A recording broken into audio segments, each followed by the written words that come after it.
have some time, I think, for questions, comments. I'd love to hear your reflections on all of this. Some people may be willing to speak. Yeah, or if you're willing to speak, we could do a little of both. We're fine on time. I'm just curious, is overachieving a form of perfectionism? I guess it depends how you define over, doesn't it? In a way, yes. I think it's obviously a striving for very high standards, and it depends. Oh, is overachieving a form of perfectionism? And it depends a lot on what's going on inside of the motive of why one. Some people are able to achieve very high standards and do it just because they love doing something. If you think of Chariots of Fire, you remember Eric Liddell and then his competitor, what's his name? Abrahamson, isn't that right? Yeah. They both had very different motives. One is really the pursuit, a competitive, he's got to be the best because he wants to be better than everyone else, Abrahamson, in his desire to achieve. And Eric Liddell says, you know, when I run, I feel God's pleasure. And he's not doing it so much as to be the best, he just wants to be who he's made to be, to live out the glory of the gift that God has given him. And I think there's a difference there in achieving something really good. The motive is so important. What do you think of the new Dove ads? Will they change advertising perception? Have you seen them? What is the new Dove ad? Has anybody seen the new Dove ad? Normal women. What is it? Oh, normal looking. Oh, right. Yeah, I think it's great. And actually, you know, I was looking through Oprah's magazine, and I was actually very impressed with the advertisements in them, because they weren't all the perfect bodies. There were a whole variety of different people, and Dove is trying to do the same sort of thing. And I think there is a movement to do that, and I think that's certainly a helpful thing. You gave some examples of practical tips for if, say, your perfectionism is being critical of others. Can you give a couple of practical tips if you tend to be more critical of self? Exercise. Gosh, I don't, off the top of my head on that. I think, you know, in many ways it would be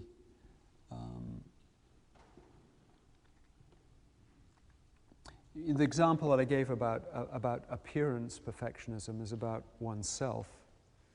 You know, creating little goals for yourself.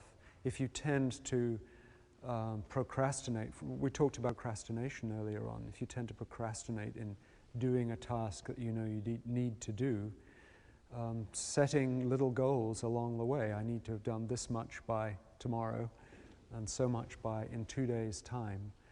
So it's sort of trying to creatively break down a task into little doable modules. You know, with one's children, again, if one tends to be perfectionist with them and the way they behave or their messiness or their manners at the table, just being very careful about one's language, the language that you use, not to shame them, but to help them to shape their behavior towards better behavior, but not expecting perfection all the time. So you need to sort of sit down and think, how can I do that in little ways, in the way I treat them?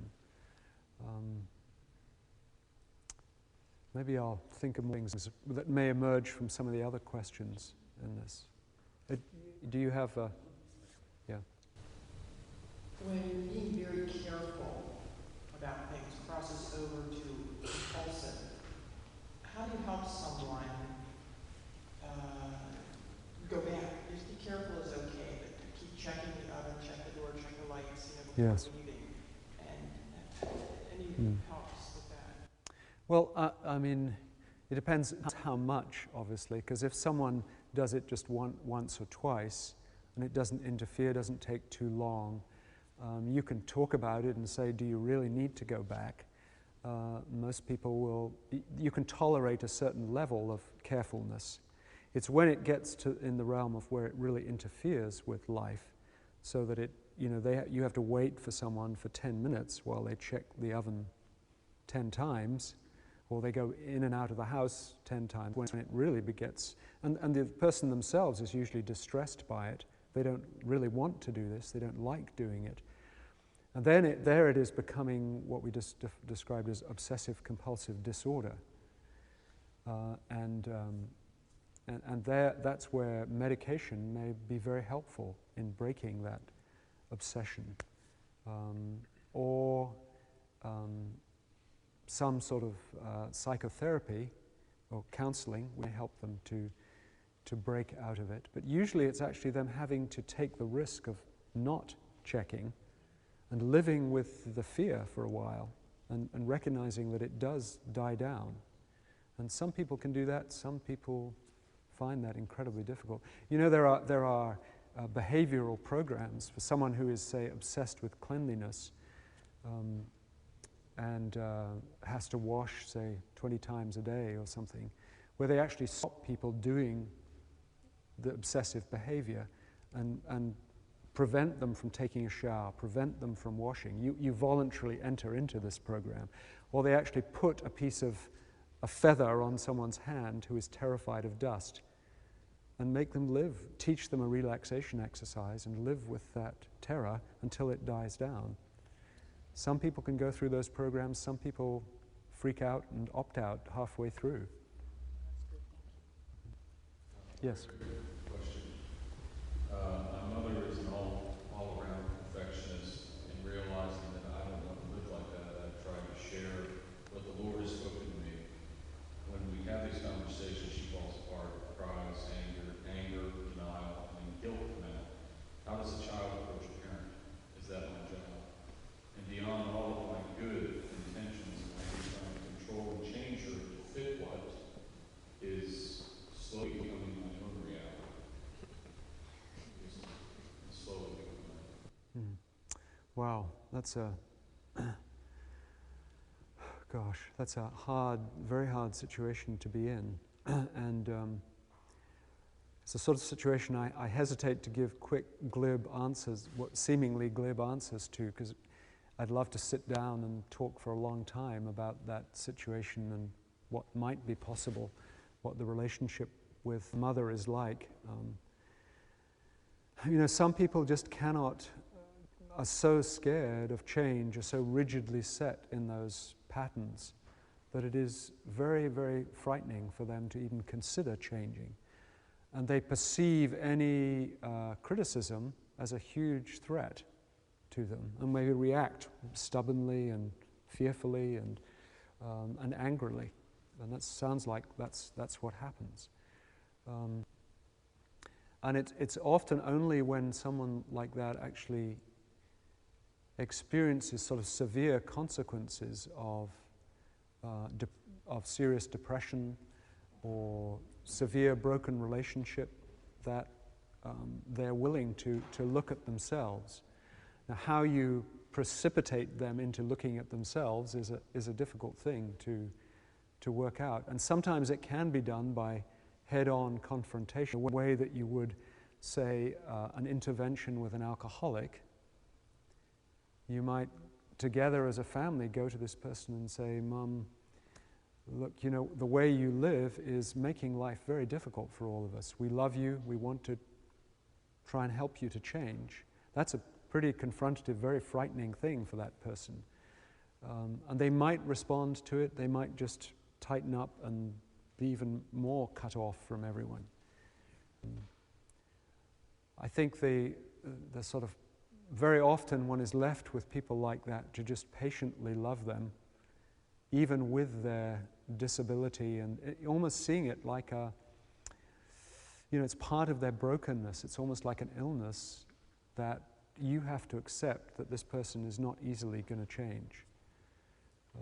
You can offer help, you can try and encourage them into it, but you may just have to learn to love them even with that perfection and the fact that they're not going to easily change. Can I follow up, Richard, ask you, when knows, you mentioned when those tendencies interrupt. I can imagine a family with a grandmother like that, Mm-hmm. and they feel like it's actually doing damage to their child. Yes. Is it appropriate to draw boundaries and say, we're not going to allow you to do that for our child? I mean, you may practically do that in terms of limiting the amount of time that they spend together because you recognize it's damaging or abusive. It depends what sort of, if this is a person who is very critical and shaming and abusive to the grandchildren, then obviously you have to do that. You have to protect them from that. If it's a person who is very self-critical, the grandmother, and just feeling a failure all the time and obsessive in some things, that may not necessarily harm the grandchildren very much. So it depends what type of perfectionism it is. And it might be that, yes, you do have to confront and say, face that person with some of the consequences of what she does, but it's somehow holding together, recognizing that people are responsible, but recognizing that there's a limit. It's really, really hard, and you have to have some compassion and empathy at the same time for their struggle and their fears and why they are the way they are. And if you know something about their history and their story of how they became that, of grandmother, how she became that way, and maybe the abuse, the shaming that she lived with, then I think you can have more compassion for her in her somewhat crippled state.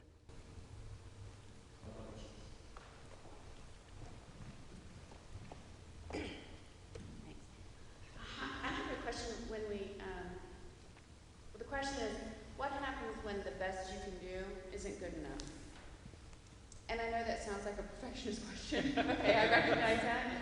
But we do have standards. We have standards at work that you need to achieve. We have standards in relationships about what's acceptable or not.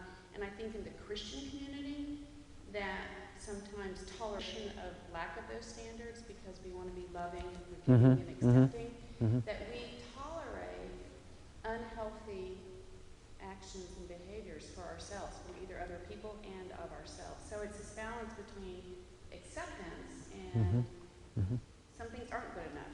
Some things we're called to and aren't good enough. Right. And you're right, again, this is the middle road thing, isn't it? Between these two extremes of not caring enough.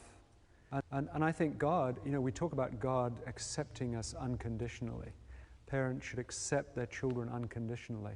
Well, we do in the sense that God is going to accept us. He's never going to throw us out of his family, and I'm not going to throw my child out of my family, but I'm not going to tolerate everything that my children may throw at me if they are really bad. And I may help them to live with consequences.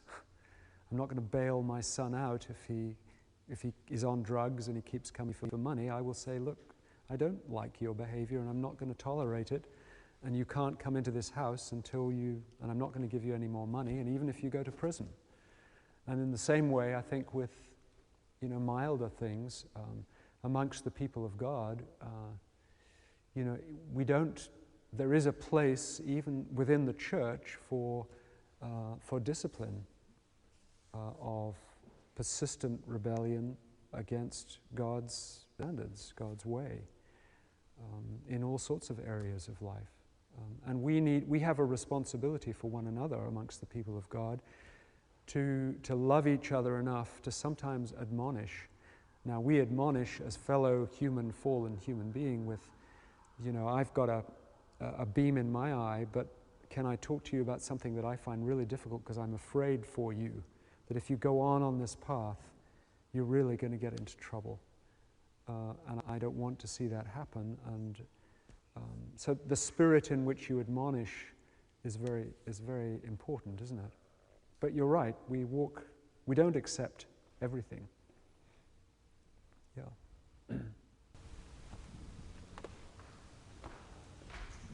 This question is related to that one, sort of. I feel like I'm not a perfectionist, in most things, but there are certain strands, maybe. But in my life, because for the most part, I'm really laid back. I feel like there have been times in my life when worked really hard on things, or I've just had high standards for others or myself, and I've been labeled a perfectionist because of that. I'm just wondering how careful do you think we should be with the term? Because when people call me that and I feel like I'm being like falsely accused, should I just accept that and say, well, I'm the good kind, or or I mean, how to respond to that? 'Cause I feel like if I say no, I'm not, I'm just in denial, and you're thinking I'm in denial, that I should accept it, that I should not be one, not be so I'm just wondering how careful Yeah. we should be with that, just during that term. Yeah, this is where you get into it. The word perfectionist being used as a sort of slur against people. You know, it has a negative connotation to label you as someone who's. Yeah, I'm trying to shift away from seeing it as all bad, and recognizing that there are, you know, to pursue high standards, as we've said, is a good thing, and really it's between you and God. I mean, other people can say that about you, but you may need help from friends, not enemies or not people who are criticizing you. You may need help from friends, and go to them and say, and several of them, and say, look, I did this, and this is how I do things. Do you think that I'm over the top in this, that I'm excessive in my concern about this? And that's where we need the body of Christ. We need other people to help us to see who we are, see what our heart is. And you need to also to look at your motive. Why am I doing it this way? Other people can't judge your motive. So ultimately we can't live by the evaluations of people who just throw it out like that. That's not a fair way to judge yourself. In my counseling practice, I find that certain kinds of abuse people have struggled with. Yeah.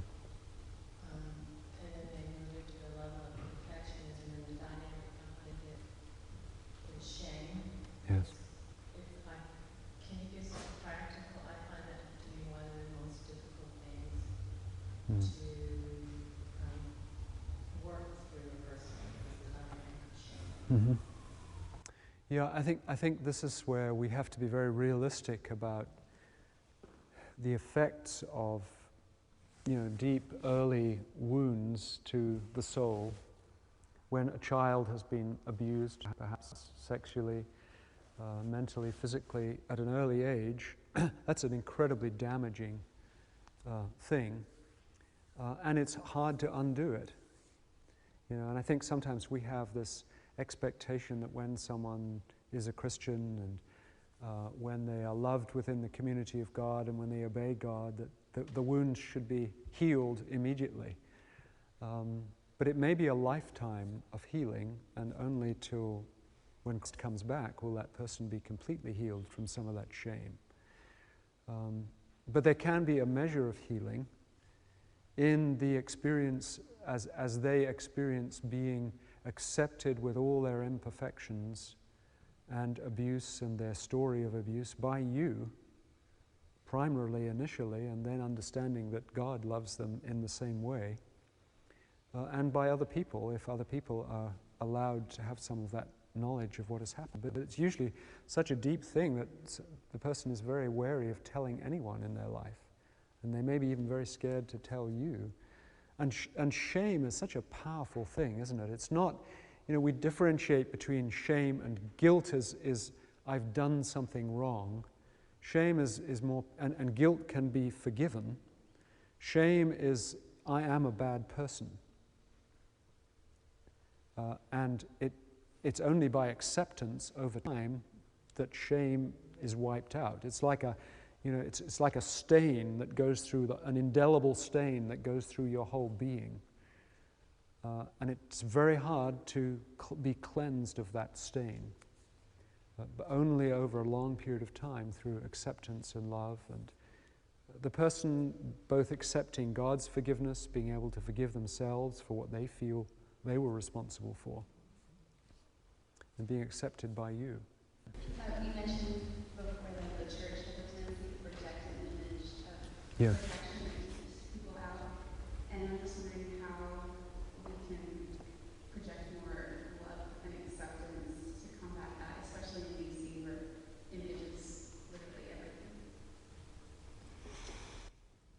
Well, it looks like you have a wonderful body of people here who don't look perfect.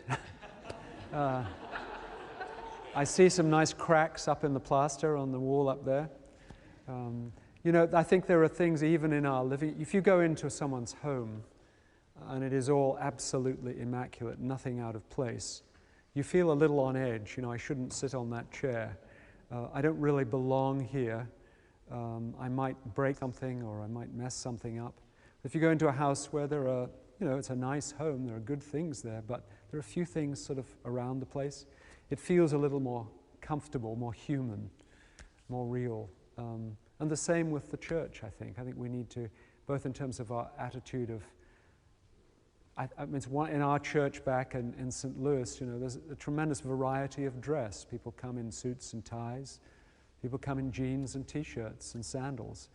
You know, it's a wonderful diversity, and I think if that sort of thing can happen, and that we, although we want to have beautiful buildings, they don't have to look like we're in heaven already, where everything is just absolutely perfect. They're livable spaces, you know, where real people live and make messes and live with their flaws. There's something about all that, I think, and a community of people, you know, that welcome strangers, go up to them and say hello and talk and invite them to their homes, and even